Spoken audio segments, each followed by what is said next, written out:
जानी हो कखरी के बतिया बतिया संभारी बोला।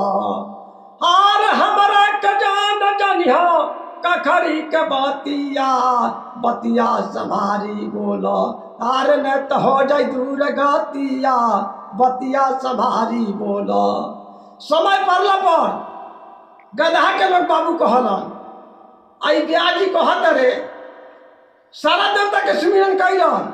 है शंकर भगवान के मंदिर पर एगो जयकार नहीं बोले हैं। अन्य भोला बाबा के स्थान पे कुछ गाय है, हम गाय तो कौन गलती हम गा दिए। ब्याजी गावे के लूट सीखा हमारा से, लूट सीखिए गाने के लिए। हम पुराना व्यास है, हमारे वैसन तैसन व्यास नहीं है। देखिए वही नेताजी के शंकर जादव जी के कैसे गाना बा। है 37 वाट के है राहुल एगो भगिना बारन प्रताशिक, इनका भी हार्दिक अभिनंदन रही और नमस्कार रही। और बबुआ के बाद यही अपन रैली में लागल रहा जनता की सेवा में। वाह वाह। है देखी गौरी शंकर जादव पर व्यास गैलन है, पटना के व्यास बारे है। आई बड़ा लोग 8 गोरा गावे के है तो बुझाला कि एगो झलवहिया के देह में जाने नहीं खे। अब गिरम भी तो जता के वहीं में रह जी। अब गावे के लूरे नहीं खे, गावे के लूरे नहीं क्या है। डांस कमर हिलावला से गाना बजाना ना होके। कमर तो नचनिया हिलावला, कमर तो नचनिया हिलाता है। आई बोलिए कि है देह में झाला कि बिहार में खाही के नहीं खे मिले, खाएंगे नहीं पूरा बुझाला कि बिहार जब अनहर उखड़ी कि तो हवा में उड़ जाई है। अब यहाँ गावे आ गेलन, यहाँ गावे आ गइलन। गावे ओ रमेश यादव ब्याज जी साथे ओहो मतलब कि रमेश यादव जी जोड़े। तो देखी है भाव कैसे बात शंकर यादव जी है विधानसभा के है नेता आरजेडी के नेता। अच्छा अच्छा।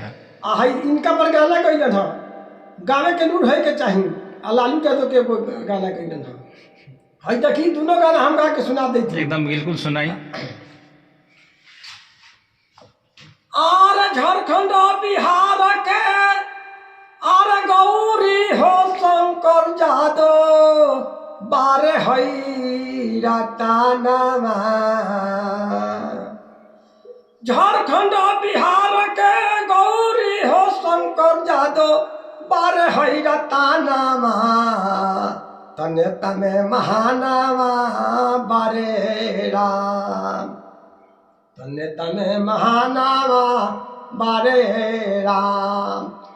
झारखंड बिहार के बारे है रतनवा, तने तमे महानवा बारे राम, तने तमे महानवा बारे राम।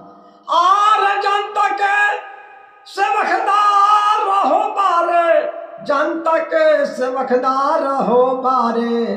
झारखंड बिहार के है बारह है रतनवा, झारखंड बिहार के बारह है रतनवा। तने तमे महानवा बारह गौरी शंकर जादव जी। अरे झारखंड बिहार के है बारह है रतनवा, तने तमे महानवा बारह राम। वाह वाह वाह। देखिए लालू यादव पर एगो गाना है गैलन हम लोग बिहार के आके। हमारे बिहार में घर बा, बाकी इनके जानकारी नहीं है कि हम कहाँ रही थे।